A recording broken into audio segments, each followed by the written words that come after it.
James Mitchell had been a royal guard at Buckingham Palace for 12 years. Every morning he would put on his red uniform, adjust his tall black hat, and take his position outside the palace gates. Tourists would take pictures with him. Children would wave, and he would stand perfectly still like a statue. This was his job, and he took it very seriously. But on this particular Tuesday morning in September, something felt different. The air was thick and heavy, and James noticed unusual activity around the palace. More security personnel were moving about than usual, their faces tense and focused. Radio chatter seemed more frequent, and there was an energy in the air that made his skin prickle with unease.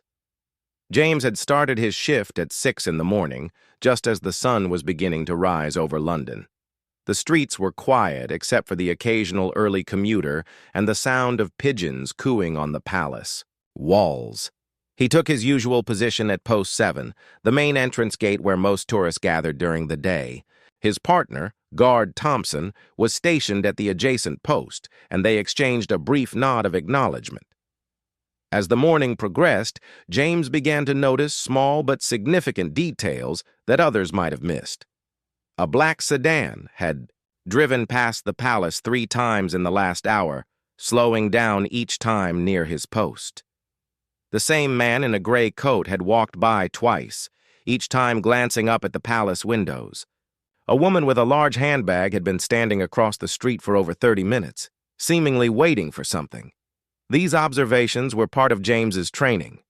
Royal guards were not just ceremonial figures in fancy uniforms.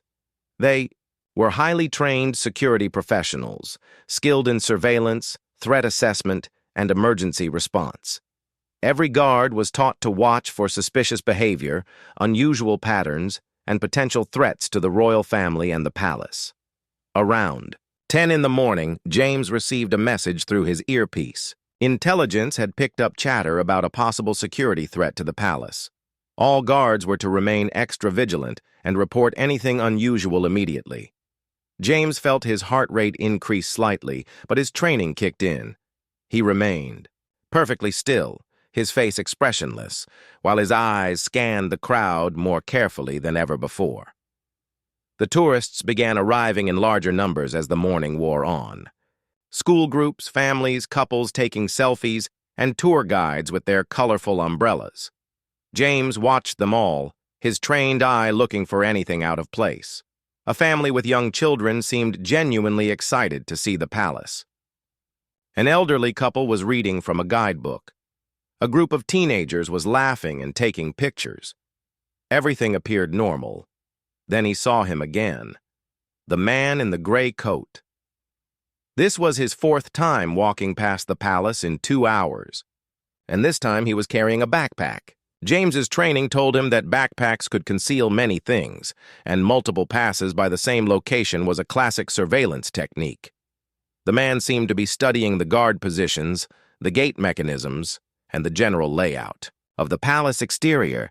James spoke quietly into his radio, reporting the suspicious individual to the control room. Within minutes, he received confirmation that other guards had also noticed the same man. Security cameras were now tracking his movements, and plainclothes officers were being positioned nearby. But James was instructed to maintain his post and continue normal operations while remaining alert. The tension was building, but James showed no sign of it. His face remained stern and focused, his posture military straight. Tourists continued to approach him for photos, unaware of the potential danger unfolding around them. A little girl asked her mother why the guard looked so serious, and her mother explained that he was protecting the queen. If only she knew how true those words were at that moment. As noon approached, James noticed more suspicious activity. The woman with the large handbag had moved to a different position, but was still watching the palace. 2 men in business suits had appeared near the palace gates, but something about their behavior didn't seem right. They were too focused on the security arrangements rather than the palace itself. Their eyes moved systematically from guard to guard, noting positions and procedures. The radio traffic in James's earpiece was increasing. intelligence reports were coming in about a coordinated effort to gather information about palace security. This wasn't just one suspicious person anymore. This was looking like an organized operation, possibly involving multiple individuals working together to study the palace defenses. James felt the weight of responsibility on his shoulders. Thousands of tourists visited the palace every day, completely unaware of the security threats that guards like him dealt with regularly. The royal family was inside the palace, going about their daily activities, trusting that the security system would protect them from any harm. The entire operation depended on guards like James being alert, professional, and ready to act when necessary. By 12:30, the situation had escalated. Intelligence had identified at least 6 individuals who appeared to be working together, all positioned at different points around the palace perimeter. Their behavior pattern suggested they were conducting surveillance for a specific purpose, possibly planning some kind of operation against the palace or its occupants. James received new instructions through his earpiece. All guards were to prepare for a possible code red situation. Emergency protocols were being reviewed, backup security was being positioned, and communication with local police was being established. The palace was not going into lockdown yet, but everyone needed to be ready to act quickly if the situation deteriorated further. Standing at his post, James felt the familiar surge of adrenaline that came with high-stakes security work. His training had prepared him for moments like this, but the reality was always more intense than any exercise or drill. Real lives were at stake, real threats were developing, and real decisions would need to be made quickly and correctly. The afternoon sun was getting stronger, and sweat was beginning to form under James's heavy uniform, but he didn't move a muscle. His eyes continued scanning the crowd, his radio earpiece crackling with updates, and his hand remained ready to reach for the emergency buzzer that would signal an immediate threat to the palace and its occupants. At exactly 1:15 in the afternoon, everything changed. James was watching a group of tourists taking photos when he noticed something that made his blood run cold. The man in the gray coat was back, and this time, he wasn't alone. 3 other individuals had joined him, and they were positioning themselves at strategic points around the palace perimeter. Each person had a clear line of sight to different entrances and guard positions. What made this even more alarming was their synchronized movement. James had been trained to recognize coordinated surveillance, and this was a textbook example. One person would move, then wait for a signal before the next person moved to their position. They were communicating through subtle hand gestures and seemed to be following a predetermined plan. James's radio crackled with urgent updates. Intelligence had intercepted communications suggesting that something significant was about to happen. The threat level was being raised to orange, which meant immediate danger was possible. All guards were instructed to prepare for emergency procedures while maintaining their positions and keeping the public calm. The challenge was enormous. Hundreds of tourists were still gathered around the palace, completely unaware of the developing situation.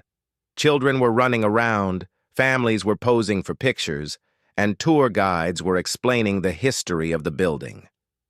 James couldn't simply abandon his post or create panic, but he needed to be ready to act instantly if the situation escalated. Through his earpiece, James heard that plainclothes security officers were moving into position around the suspected individuals. But something about their behavior suggested they were aware of the security response. The man in the gray coat kept checking his watch and looking toward the palace gates. The woman with the handbag had moved closer to the main entrance. 2 other men had positioned themselves near the side gates. James noticed something else that increased his concern. Several of the suspected individuals were carrying bags or packages of various sizes. In security training, packages from unknown individuals near high-value targets were always considered potential threats. These could contain anything from surveillance equipment to more dangerous items. The radio traffic was becoming more intense. Intelligence reports indicated that this group had been planning their operation for several weeks. They had studied guard schedules, shift changes, and security procedures. This wasn't a random threat or opportunistic crime. This was a well-organized operation targeting Buckingham Palace specifically. At 1:30, James received the most concerning update yet. Intelligence had lost communication with their surveillance team that had been tracking the suspects' vehicles. 3 cars that had been identified as part of the operation were no longer responding to tracking attempts. This suggested that the suspects had either discovered they were being monitored or were about to execute whatever plan they had been developing. James felt his training take over completely. His breathing became controlled and steady. His vision sharpened, focusing on the most important details while maintaining awareness of his surroundings. His body remained perfectly still, but every muscle was ready to respond instantly to any threat or command from his supervisors. The tourists continued their activities, completely oblivious to the drama unfolding around them. A school group was asking their teacher questions about the royal family. An elderly man was reading historical information from a plaque. A young couple was debating which angle would make the best photograph. Their innocence and vulnerability made James even more determined to protect them from whatever danger might be approaching. Through his peripheral vision, James watched as plainclothes officers attempted to get closer to the suspected individuals. But the suspects seemed to be aware of the security response. They began moving more frequently, changing positions, and communicating more actively with each other. Their behavior suggested they knew their operation had been discovered, and they might be preparing to accelerate their timeline. At 1:45, the situation took another serious turn.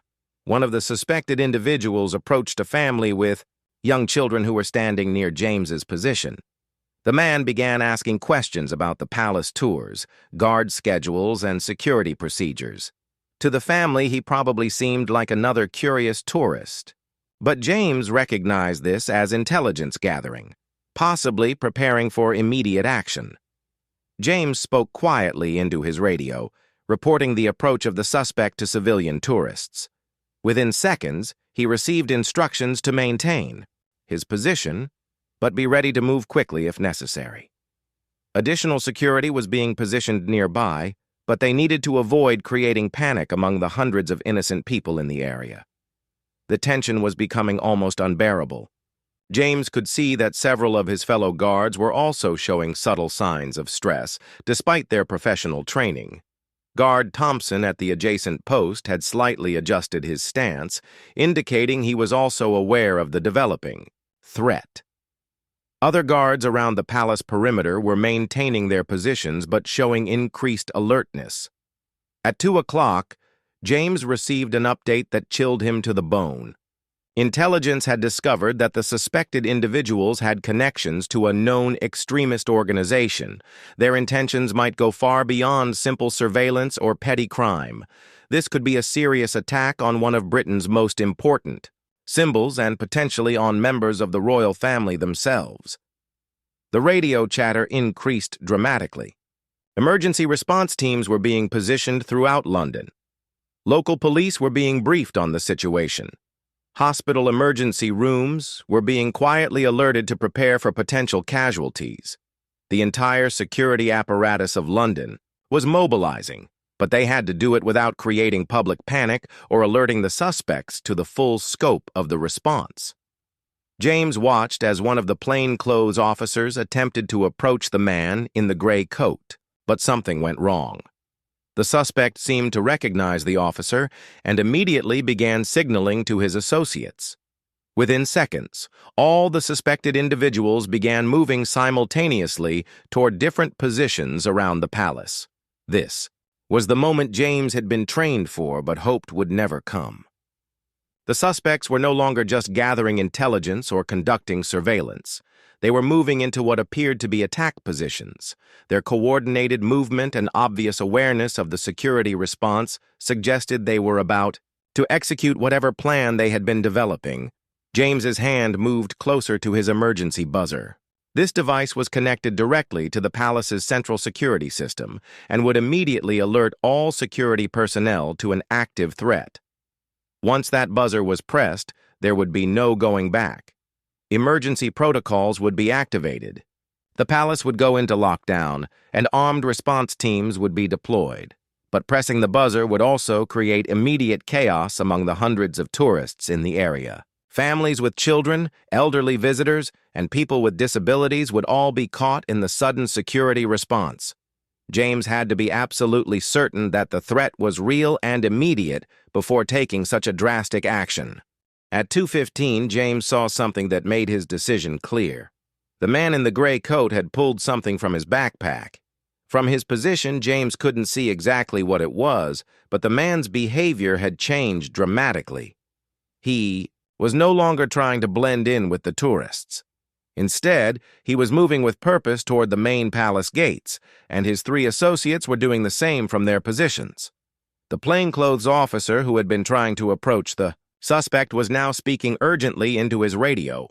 James could see the officer's face, and the expression told him everything he needed to know. This was no longer a surveillance operation or intelligence gathering. This was an active threat developing in real time. James made his decision. His hand moved to the emergency buzzer, but before he could press it, his radio crackled with an urgent message. Intelligence had just intercepted a communication indicating that the suspects were about to execute what they called the final phase of their operation. All guards were instructed to prepare for immediate action. The tourists around James continued their activities, still completely unaware of the danger developing around them. A mother was helping her young daughter pose for a picture with the palace in the background. An elderly gentleman was reading historical information to his wife. A group of teenagers was laughing about something on their phones. Their normalcy made the approaching threat seem even more surreal and dangerous. James watched as the man in the gray coat continued moving toward the palace gates. Whatever he had taken from his backpack was now concealed in his coat. But his body language suggested he was carrying something significant. The other three suspects were also moving closer to their target positions, and their synchronized movement indicated they were following a specific plan with precise timing.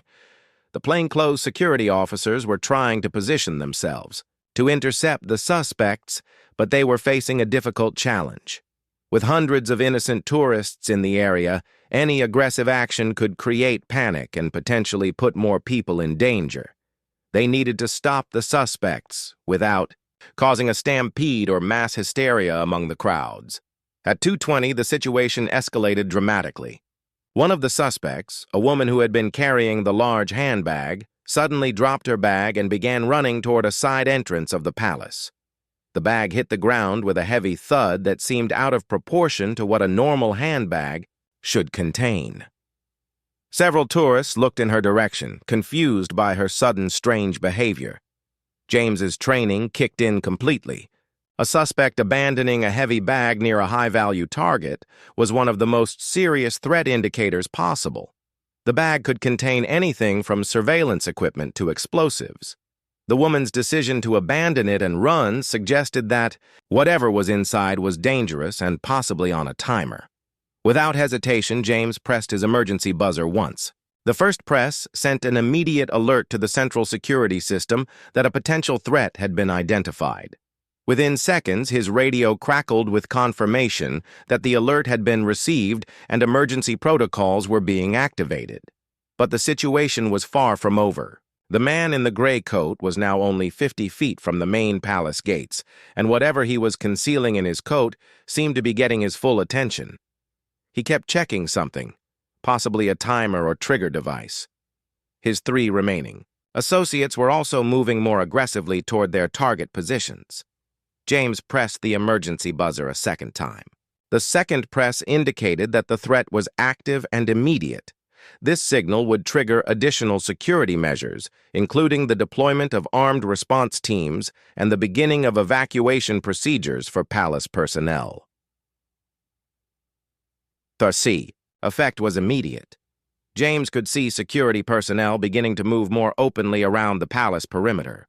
Plainclothes officers stopped trying to maintain their cover and began approaching the suspects directly. Palace staff members started quietly moving tourists away from the most vulnerable areas without creating obvious panic. But something unexpected happened.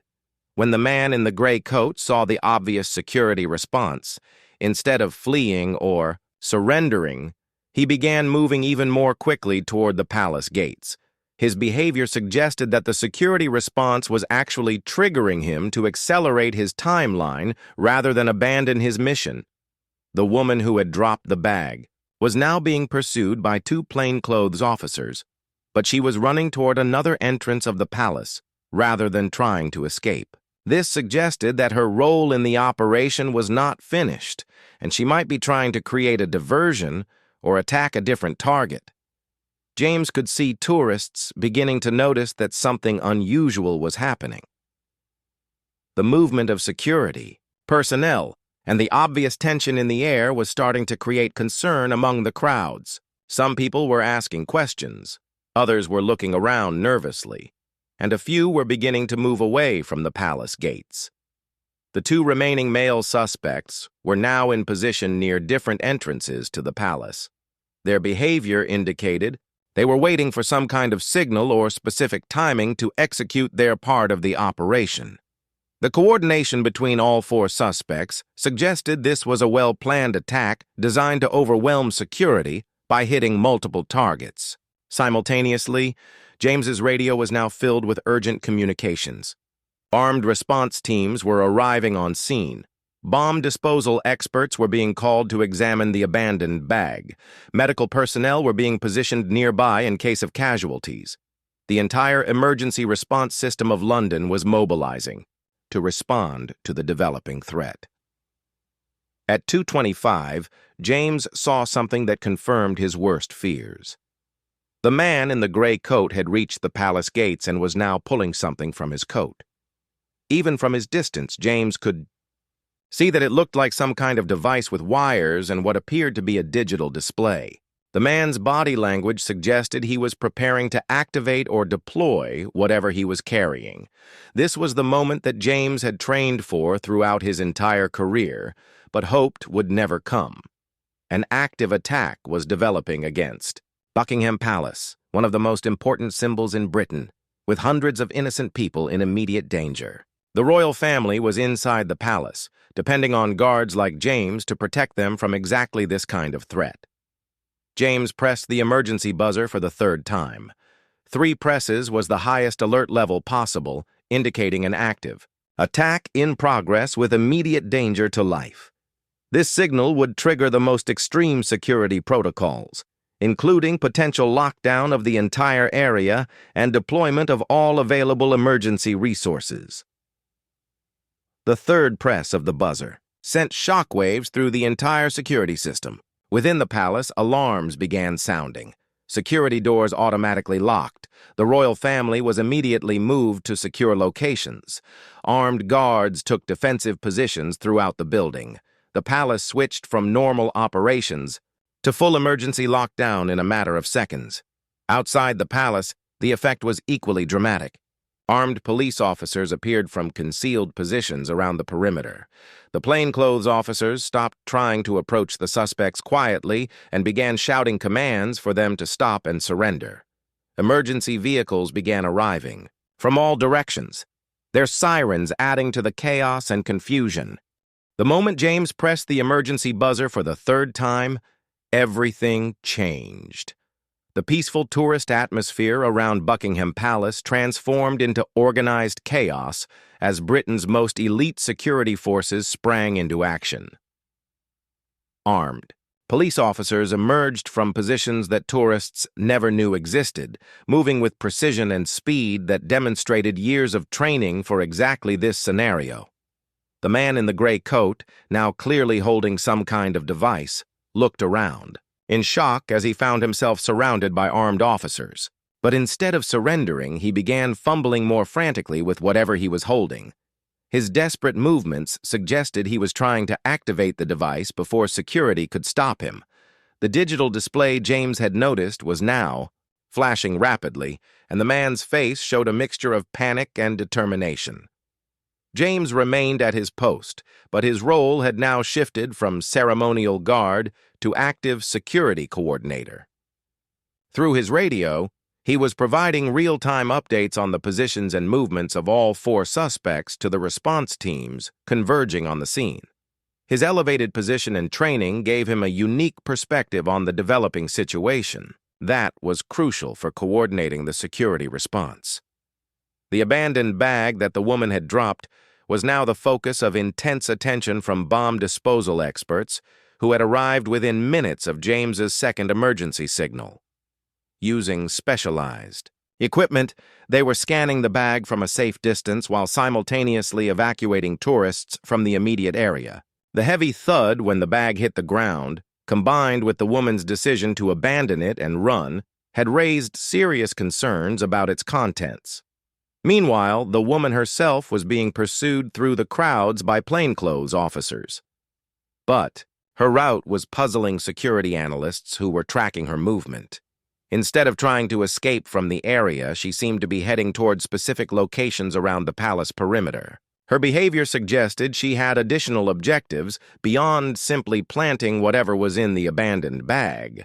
The 2 remaining male suspects had initially frozen when they saw the massive security response, but now they were also beginning to move more aggressively. One of them had produced what appeared to be a communication device and was speaking urgently into it. Intelligence officers monitoring radio frequencies were trying to intercept these communications to understand what the suspects were coordinating. James watched as tourist families began to realize that something serious was happening. The sight of armed police officers and the sound of sirens had finally penetrated the normal tourist atmosphere.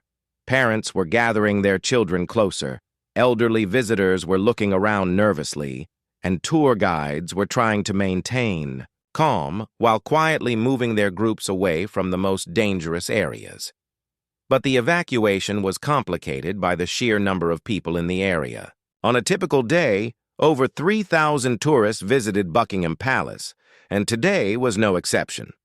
Moving this many people safely without creating panic required careful coordination between security forces, police officers, and palace staff, who were trained in emergency evacuation procedures. The bomb disposal team had now deployed a robot to examine the abandoned bag more closely. The robot's cameras and sensors would allow experts to determine what was inside without putting human lives at risk. James could see the tension on the faces of the bomb disposal experts as they operated their equipment, their movements careful and deliberate. At 2:30, the situation took another dramatic turn. The man in the gray coat, still surrounded by armed officers, suddenly raised the device he was holding above his head. Officers immediately shouted commands for him to drop it, but he seemed to be threatening to activate whatever he was carrying. The standoff created a moment of terrifying tension as everyone realized that one wrong move could trigger a catastrophic incident. James could see the tactical officers positioning themselves for multiple possible scenarios. Some were focused on the immediate threat of the device, while others were watching for signs that this might be a diversion for other attacks. The coordination between different security units was impressive, but the complexity of the situation meant that split-second decisions could have enormous consequences. The woman who had been running toward the side entrance had now been cornered by security officers, but her capture revealed another concerning development. She was carrying what appeared to be detailed plans of the palace layout, including information about security procedures and guard positions that should not have been available to the public. This intelligence suggested that the attack had been planned with inside knowledge or extensive surveillance over a long period. Intelligence analysts were now working frantically to understand the full scope of the threat. The coordination between the 4 suspects, their detailed knowledge of palace security, and the timing of their operation suggested this was not a random attack by untrained individuals. This appeared to be a sophisticated operation by people with professional training and significant resources. The bomb disposal robot had now reached the abandoned bag, and its initial scans were providing concerning information. The bag contained electronic components, wiring, and what appeared to be chemical substances. The exact nature of these materials was still being analyzed, but the combination suggested the potential for either an explosive device or some kind of chemical weapon. James received an update through his radio that chilled him to the bone. Intelligence had identified the four suspects as members of an international extremist organization that had been planning attacks on symbolic targets across Europe. Buckingham Palace was apparently their primary target in Britain, chosen for its symbolic importance and the media attention that any attack would generate. The tactical situation was becoming increasingly complex. The man with the device was still refusing to surrender, and intelligence indicated that the device might be a dead man's switch. This meant that if he released it or was incapacitated, it might automatically trigger whatever threat he was carrying. The officers surrounding him had to balance the need to stop him with the risk that aggressive action might cause exactly what they were trying to prevent. At 2:35, the situation escalated further when the second male suspect suddenly began running toward another entrance of the palace. He had apparently been waiting for some kind of signal or timing, and the security response had either triggered his action or disrupted his original timeline. As he ran, he was also reaching into his jacket for something that security officers couldn't yet identify. James found himself in the surreal position of watching multiple life-threatening situations develop simultaneously while maintaining his professional composure. His training had prepared him for emergency situations, but the reality of coordinating responses to multiple active threats while protecting thousands of innocent civilians was testing every aspect of his preparation and experience. The tourists in the area were now clearly aware that something serious was happening, but the security forces were managing to maintain some level of order. Instead of mass panic, there was organized concern as people followed the directions of police officers and palace staff who were guiding them to safety. The professionalism of the response teams was preventing the situation from becoming even more chaotic and dangerous. But James knew that the most critical moments were still ahead. Whatever the extremists had planned was now being executed under the worst possible circumstances for them, but the most dangerous possible circumstances for everyone else. The next few minutes would determine whether Britain's security forces could prevent a catastrophic attack on one of the nation's most important symbols. At 2:40, everything reached a crescendo. The bomb disposal team's robot had successfully identified the contents of the abandoned bag, and the news was both relieving and terrifying. The bag contained sophisticated surveillance equipment and what appeared to be a detailed scale model of the palace interior, but no explosives. However, this discovery revealed that the extremists had been planning their operation for months, possibly years, gathering intelligence and preparing for a coordinated attack. The man in the gray coat was still holding his device above his head, surrounded by armed officers who were trying to determine whether it was actually dangerous or simply an elaborate bluff. The device was emitting some kind of electronic signal that intelligence officers were trying to analyze, but its purpose remained unclear. The suspect's behavior suggested he believed the device was powerful enough to achieve his objectives, whether or not it actually was. James watched as specialist negotiators arrived on scene to try to communicate with the armed suspect. These experts were trained in psychological techniques designed to de-escalate dangerous situations and convince armed individuals to surrender peacefully. But the suspect's responses to their attempts at communication suggested he was operating under some kind of timeline or external pressure that made negotiation difficult. The second male suspect, who had begun running toward another palace entrance, had now been intercepted by tactical officers, but his capture had revealed another concerning development. He was carrying detailed photographs of palace staff, including images of guards, maintenance workers, and administrative personnel. This intelligence suggested that the extremists had been conducting surveillance not just on the building itself, but on the people who worked there. The woman who had been captured earlier was now being interrogated by intelligence specialists, and her initial statements were providing crucial information about the scope of the planned attack. According to preliminary reports, the four suspects were part of a larger cell that had been planning simultaneous attacks on multiple symbolic targets across London. Buckingham Palace was apparently the primary target, but other locations were also under threat. James received an urgent update through his radio that sent shockwaves through the security response. Intelligence had discovered that there might be additional suspects who had not yet been identified. The 4 individuals they had been tracking might be only part of a larger operation involving more people and more targets. This possibility meant that even successfully stopping the immediate threat might not end the danger. The bomb disposal team had now safely removed the surveillance equipment from the abandoned bag, but their analysis revealed something that changed everyone's understanding of the situation. The equipment was not just for gathering intelligence about the palace. It was sophisticated transmission equipment capable of broadcasting live video and audio feeds to remote locations. The extremists had apparently been planning to document their attack and broadcast it in real time to maximize its psychological impact. At 2:45, the standoff with the man holding the device reached a critical moment. Intelligence analysis had determined that his device was probably not an explosive, but rather some kind of communication or control system. However, the exact purpose remained unclear, and the possibility that it could trigger other devices or signal other operatives meant that allowing him to activate it was still not an option.